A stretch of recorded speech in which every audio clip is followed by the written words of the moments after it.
हरे कृष्णा। आज होलिका दहन है, तो आज होलिका दहन की आप सभी को हार्दिक शुभकामनाएं। तो होली को दो उत्सव में मनाया जाता है, एक होलिका दहन और दूसरा रंगों की होली। तो आज हम होलिका दहन पर चर्चा करते हैं। आप सब जानते हैं कि श्रीमद् भागवतम के 7वें स्कंध में हिरण्याकश्यपु का वर्णन आता है। हिरण्याकश्यपु के अत्याचार से चारों ओर हाहाकार मचा था। उसने अपने पुत्र प्रहलाद पर भी बहुत अत्याचार किए। उसने वो सारे कदम उठाए अपने पुत्र को मारने के लिए जिससे उस बालक प्रहलाद की मृत्यु हो जाए, और उसे विष भी पिलाया, शस्त्रों से मारने का प्रयास किया। उसे पहाड़ी से फेंका गया, उसे हाथी के पैरों के नीचे डाला गया, सांपों के बीच में उसको डाला गया, मगर भगवान ने हर पल उसकी रक्षा की। एक दिन हिरण्याकश्यपु के घर उसकी बहन होलिका आती है, तो उसने अपने भाई को परेशान पाया। वह बोली, भैया आपकी परेशानी का क्या कारण है? हिरण्याकश्यपु ने बताया, मेरा पुत्र प्रहलाद ही मेरा शत्रु है।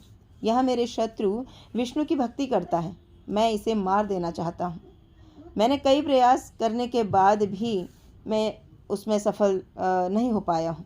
तब होलिका बोली, भैया मुझे ब्रह्मा जी के द्वारा वरदान प्राप्त है कि मुझे अग्नि नहीं जला सकती है, तो इसलिए मैं प्रहलाद को अपनी गोद में बैठाकर अग्नि के बीच में बैठ जाऊंगी, जिससे प्रहलाद जलकर मर जाएगा और मैं बाहर निकल आऊंगी।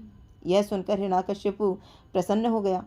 उसने एक स्थान पर होलिका की गोद में प्रहलाद को बिठाकर उसके चारों ओर आग जला दी। देखिए भक्ति का चमत्कार कैसे होता है। तो जब आग तेजी से बढ़ने लगी, तब उस आग में होलिका, जो कि वरदान प्राप्त थी ब्रह्मा जी से, जलकर मर गई, और उस अग्नि से प्रहलाद महाराज को हल्की भी चोट नहीं पहुंची। जबकि होलिका को ब्रह्मा जी से वरदान प्राप्त था, और जब होलिका जल रही थी वह ब्रह्मा जी को पुकार रही थी, मुझे तो आपने वरदान दिया था, फिर मैं कैसे जल रही हूँ? तब ब्रह्मा जी ने कहा, यह वरदान तुम्हें अपनी रक्षा के लिए दिया गया था, लेकिन किसी निष्पाप का वध करने के लिए नहीं, या किसी षड्यंत्र में भाग लेने के लिए नहीं दिया गया था। इसलिए तुम्हारी मृत्यु निश्चित है, तुम्हारी मृत्यु होगी और प्रहलाद को कुछ नहीं होगा। तब से संसार में होलिका दहन का उत्सव मनाया जाता है। तो आइए आज इस होलिका दहन के उत्सव के शुभ अवसर पर हम भी भगवान श्री कृष्ण के चरणों में प्रार्थना करते हैं कि हमारे हृदय में भी बहुत सारे हिरण्याकश्यपु जैसे असुर वास कर रहे हैं। उन असुरों का भी दहन कर हमें अपने श्री चरणों की भक्ति प्रदान करें। हरे कृष्णा।